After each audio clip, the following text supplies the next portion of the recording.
They told me he was dead. I buried him with my own hands.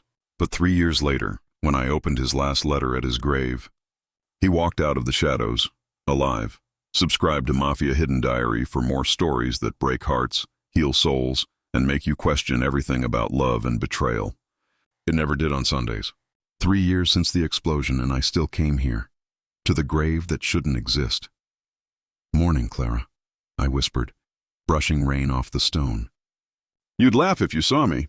Same coat, same coffee, same fool. The cemetery was empty except for the crows and the wind. I set the paper cup beside her name. "I tried to move on," I said softly. "I even cleaned the flat. Sophie says that's progress." Thunder rolled. I turned to leave, then noticed something strange. The earth looked disturbed, a patch of wet soil darker than the rest. I knelt, pressing my hand into the mud. My fingers hit something solid, a white envelope. Half-soaked, edges torn. My name, Noah Ward, written in looping cursive I hadn't seen in years. My breath caught. No, this can't be. I tore it open. Inside, a folded sheet, smudged but readable. "Noah, if you're reading this, it means I couldn't keep running anymore. Don't trust Liam." The words blurred as rain mixed with tears.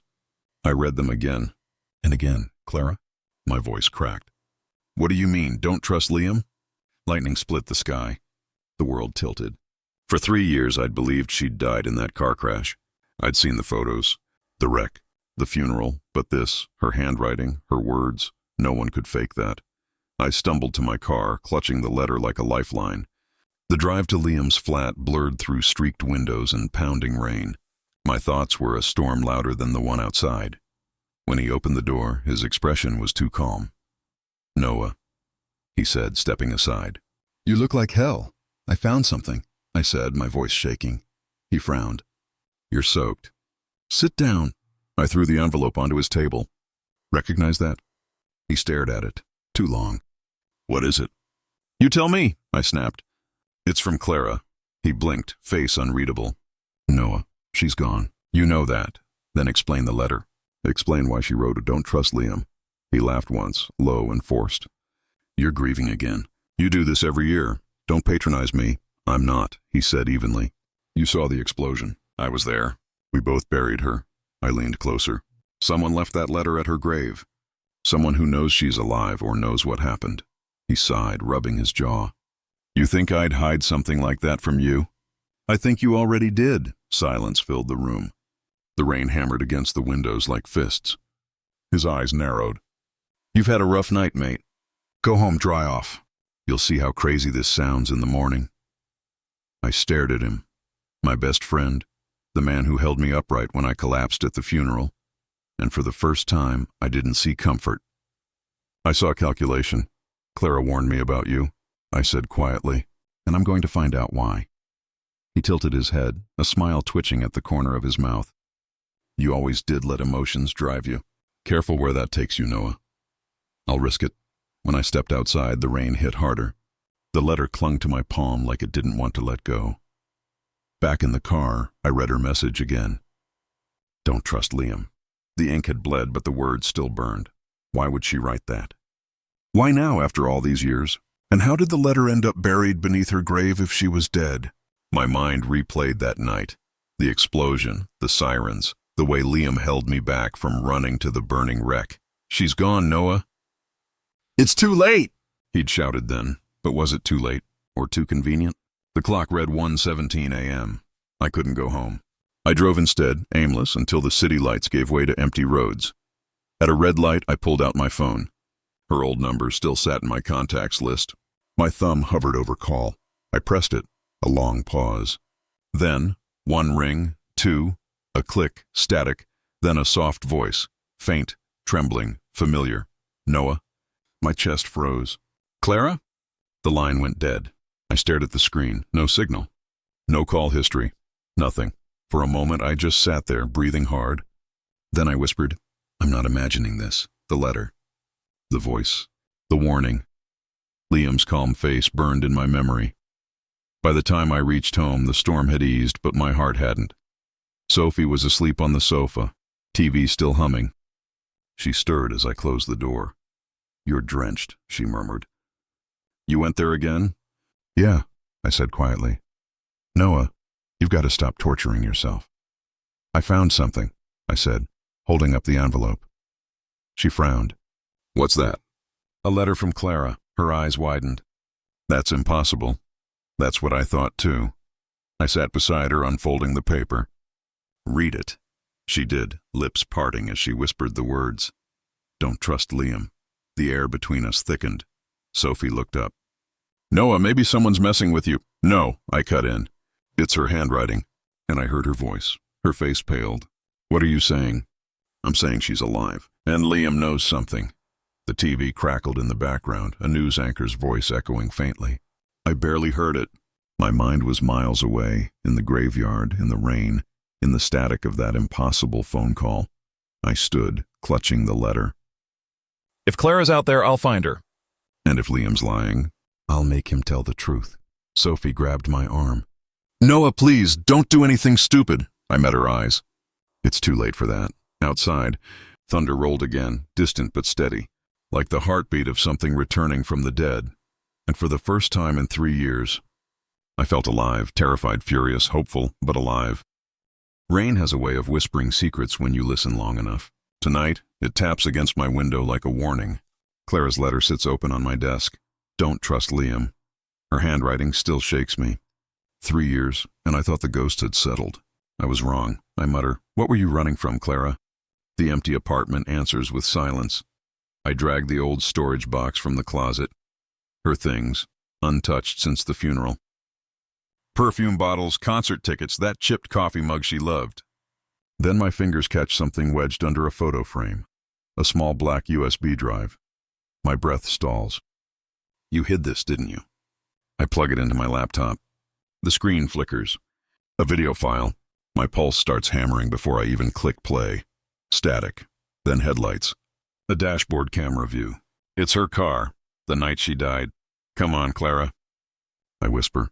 She's in the driver's seat, laughing softly at something off-screen. Then, a shadow crosses behind the car. Someone's bending near the trunk. The image glitches, but for half a second I see it. A tall man's silhouette reflected in the glass. Familiar shoulders, familiar stance. Liam. I freeze. My mouth goes dry. No, it can't be. I rewind frame by frame. There it is again, his reflection near the fuel tank. My stomach twists so hard it hurts. I grab my phone and call him. Liam, I need to see you. Now. He sounds calm. Too calm. Everything okay, mate? No. Meet me at the docks in 20 minutes. Pause. Then, sure thing.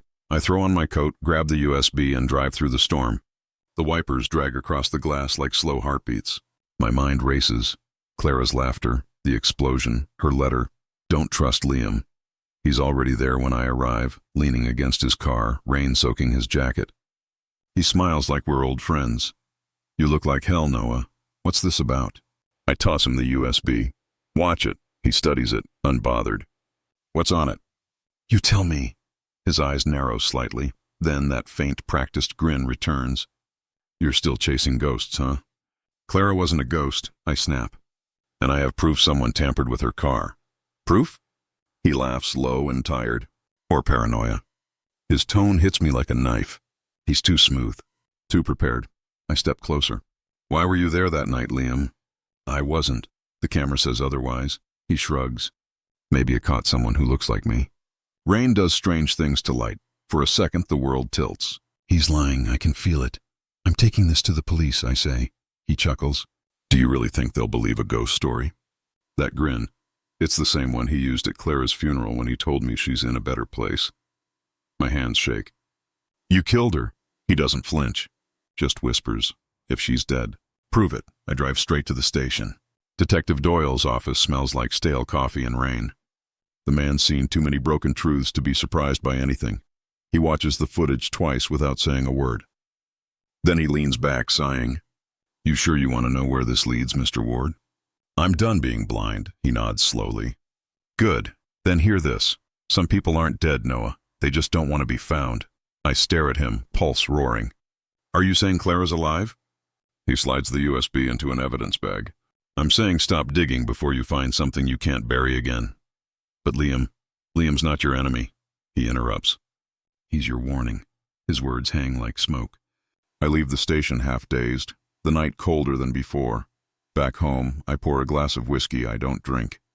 My reflection in the window looks like someone I don't know anymore. I whisper, "What did you mean, Doyle?" "Not dead?" My phone buzzes. "Unknown number, one message, stop digging, or you'll join her." My grip tightens. "You're watching me," I breathe. Another buzz. A second message, last chance. Walk away. The glass slips from my hand and shatters. I scan the shadows outside. The rain hides everything. Every flicker of light feels like eyes. I grab my keys. My thoughts are chaos. But one truth cuts through the noise. Someone doesn't want Clara found, and that means she's still out there. Manchester never sleeps. The streets hum with rain, headlights, and the smell of old smoke. I'm standing under a flickering sign outside a diner when Emily calls. Her voice trembles. "Noah, I think I saw her." I stop breathing. "Who?" "Clara, or someone who looks exactly like her." My heart stutters. "Where?" "She came to the clinic months ago." Said her name was Anna Clark. Same scar on her wrist, same eyes. She looked terrified. "Why didn't you tell me sooner?" "I thought it couldn't be real." "Where did she go?" Emily hesitates. "She asked for directions to Deansgate, then disappeared." The line goes dead. I grab my coat and drive through the rain, city lights bleeding across the windshield. My pulse is a storm of hope and disbelief. Clara, alive. Deansgate is quiet now, too quiet. Midnight presses down like a secret. I step into a narrow alley, the walls damp and breathing cold. A faint sound. Footsteps. "Clara?" My voice cracks. Silence. Then, a flash of movement near the corner. A figure, slender, trembling. Hood pulled low. "Clara." She turns. For a heartbeat, the world stops. Her eyes, I'd know them anywhere. Wide, green, full of ghosts. She whispers, barely audible, "Noah." My throat tightens. "It's me. You're alive." But she steps back, fear slicing through her face. "Don't come closer. What are you talking about?" "They'll see you." "Who?" She shakes her head, backing away. "You shouldn't have come. Clara, please. I thought you were dead. 3 years. I buried you." Tears shine in her eyes. "You weren't supposed to find me?" She turns and runs. "Clara." I sprint after her, splashing through puddles, boots echoing off brick walls. She darts left down another alley. I follow the sound of her breath until it's gone. I reach an empty stretch of asphalt. Nothing but rain. She's vanished. Then, footsteps behind me. I spin around. A man steps out from the shadows, tall, late 30s, leather jacket, sharp eyes that scan me like a threat. "Easy," he says. "You're making a mistake. Who the hell are you?" "Nathan Cole." I glare at him. "Where is she?" He glances down the alley. "Safe for now." "Safe?" "She's been dead for 3 years." "Not dead," he says calmly. "Hiding." My breath catches. "Why?" He studies me. "You really don't know, do you?" "I know she left me a letter. I know Liam had something to do with it." He smirks faintly. "Liam always has something to do with everything. That's the problem." Start talking.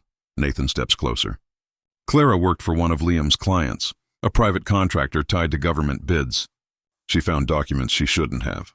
Bribes, falsified legal statements, political money laundering. She was going to expose it." I shake my head. "That's impossible." "Clara wasn't," he cuts in. "She was smarter than you think. When she realized how deep it went, she faked her death. The explosion wasn't an accident. It was cover." My stomach twists. "You're saying she did it on purpose?" "To protect you," he says quietly. "Liam knew she'd talk. You were her weakness." I grab his collar. "You expect me to believe she staged her own death and left me to drown in it?" He doesn't fight back. "If she hadn't, you'd be dead too." I let go, stumbling back. My voice shakes. "Why didn't she tell me? Why didn't she trust me?" Nathan sighs. "You were part of her world before she knew it was poisoned.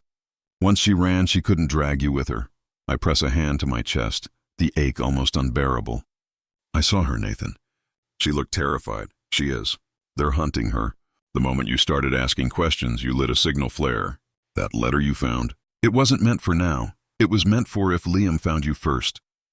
Then help me find her." He hesitates. "That's not how this works." "Then make it work." I snap. Nathan looks at me with something like pity. "You think you can save her, but she doesn't want to be found." "Bullshit. She chose this, Noah. You showing up tonight just made it harder for her." Rain pools under the dim alley light. My breath fogs the air. Every instinct in me screams to chase her again. I'm not walking away, I say. I've already buried her once. I won't do it again. Nathan's jaw tightens. Then you'd better start watching your back. Because if you saw her tonight, so did they. He turns, disappearing into the dark like smoke. I stand there, soaked and shaking, staring down the alley where she vanished. She's alive, I whisper, and she's running from him. The city hums again. Cars, rain, a faraway siren. But none of it feels real. Only her face lingers, that single terrified glance. For the first time in 3 years, hope hurts worse than grief. Liam's office smelled like old whiskey and deceit. The blinds were half closed, cutting lines of light across his desk.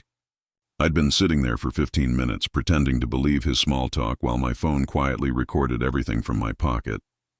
So, he said smoothly, still chasing ghosts, Noah? Only the ones that lie, I said. Tell me again what happened to Clara. He smiled, that same lawyer's smirk he'd worn at her funeral. She died. Tragic accident. You were there. I leaned forward. Then explain the footage on that USB, the reflection in the car window. It's you. His hand froze around his glass. You've been busy. I had to be, I said. She left me a letter, Liam. Told me not to trust you. He laughed, but it didn't sound amused. That girl was paranoid. Or maybe she finally saw who you were. He set the glass down with a quiet thud. You have no idea what you're playing with. I know you used her, I said. You had her steal client files, classify data from the firm's accounts. Watch your mouth.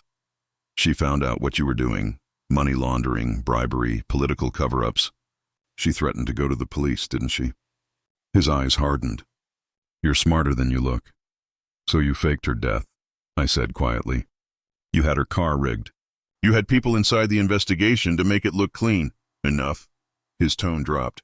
You think you're some hero, digging through ashes? She should have stayed dead. Then why didn't you finish it? I said, my voice trembling. She's alive, Liam. I saw her. His expression flickered, just for a second. But it was enough. Impossible, he muttered. I chased her through Manchester last night. He stood slowly, walking around the desk. You shouldn't have done that. Why? Because now I know the truth? Because now they know you know, he said. And that makes you next. I stood too, matching his stare. You won't touch me, he smirked. I won't have to. You'll do it to yourself. Obsession kills quicker than bullets. I walked out before I could throw a punch. Back home, I played the recording on loop, his voice admitting enough to burn his empire down. My hands shook as I copied the file to a second drive. The rain outside hit harder, like the world was trying to warn me. My phone buzzed, a message from Nathan. Don't stay there tonight. I frowned. Too late. A sound and faint metallic one came from the hallway. I grabbed the nearest thing, a mug, ridiculous as a weapon. Then I smelled it. Gasoline. Liam, I whispered. Flames erupted at the base of the door, crawling fast, hungry. Smoke filled the flat in seconds. I coughed, stumbling to the window, but it was sealed. I wrapped my arm with a towel and smashed it open. Cold air hit my face. Below, 3 floors down, rain soaked the pavement. I could hear sirens already. Distant, useless, my laptop, still on the table, the recording open. I had seconds. I ran for it, grabbed the flash drive, shoved it into my pocket. Heat scorched the back of my neck as the curtains caught. The fire roared like it had something to say. Not tonight, I growled. The door burst open behind me, a wave of fire and noise. I leapt through the window. The fall was chaos. Smoke, glass, wind, pain, then cold concrete. My ribs screamed. My vision blurred, but I was alive. People shouted. Someone called for help. I rolled onto my side, coughing up black soot. My flat and everything burned above me. Then I saw him. Across the street, half hidden under an umbrella, Liam watched. Calm, hands in pockets. No fear, no guilt. He tilted his head like he was studying me. Then he turned and walked away into the rain. I forced myself to sit up. My body shook, half from shock, half from rage. The recording was safe. The flash drive still in my pocket, warm against my skin. Proof. A paramedic knelt beside me. Sir, you need to stay still. I'm fine, I rasped. I just need my phone. But it was gone, melted or stolen. Maybe both. Sir, please. I pushed his hands away and looked up at the flames eating the life I used to have. Everything I owned, every trace of who I was, turning to ash, and in that fire, something inside me burned out too. Fear, grief, doubt. Only one thing remained, fury. Liam wanted me erased. He wanted Clara gone. Truth buried, everyone silent. Not anymore. I whispered into the smoke. You took everything from me. Now I'm taking it back, the paramedic shouted for backup as I staggered to my feet. My lungs ached, but my mind was clear. The firelight danced across the rain, painting the street gold and red. It almost looked beautiful. Destruction always did when it was honest. For the first time since Clara's death, I wasn't running anymore. I was hunting. The graveyard is quieter than I remember. Rain turns the grass silver under the morning light. 3 years ago, I buried my heart here. Now I've come to reclaim what's left of it. I kneel beside her stone, the same one I visited every Sunday since the explosion. My fingers brush over her name, Clara Hale Ward. It still feels unreal. I pull the old letter from my pocket. The paper's soft now, edges frayed from being read too many times. Guess you were right, I whisper. Liam's in custody. Nathan handed over everything, the files, the recordings, even your USB. He's done. The wind moves softly, almost answering me. I wanted to hate you for what you did, I say, for leaving me in that wreckage of lies. But now I understand. You were just trying to keep me alive. A voice behind me breaks the silence. I never stop trying. I freeze. The letter slips from my hand. That voice, trembling, familiar, can't be real. I turn slowly. She's standing near the gate, half hidden by the mist. Her hair's shorter now, darker. Her coat is soaked, her hands shaking. But it's her, Clara, I whisper. She nods, tears already falling. I wasn't sure you'd come. My pulse thunders. You shouldn't be here. It's over, she interrupts. Liam's done. Nathan saw to that. I wanted to see you before I disappear for good. Disappear? I take a step closer. You've been disappearing for 3 years. Her eyes drop. I had to. After the explosion, I was taken in by someone who helped me vanish. It was the only way to protect you. I laugh, bitter, broken. Protect me? You let me mourn you. You let me think you burned alive. I had no choice. She whispers. Liam threatened to kill you. The night I ran, he followed me. Nathan helped fake the car crash. I wanted to tell you everything, but you didn't, I cut in. You watched from the shadows instead. She takes a step closer. Noah, I read every article about you. Every photograph. You stopped smiling. You stopped living. You think I didn't die too? You died the moment you lied, I say. My voice cracks. You were my life, Clara. And then you became my ghost. She reaches for me, hesitating mid-air. I never stopped loving you. The words hit me like the first rain after a drought. Painful, cleansing, useless. Then why does it feel like love was the weapon you used? I ask softly.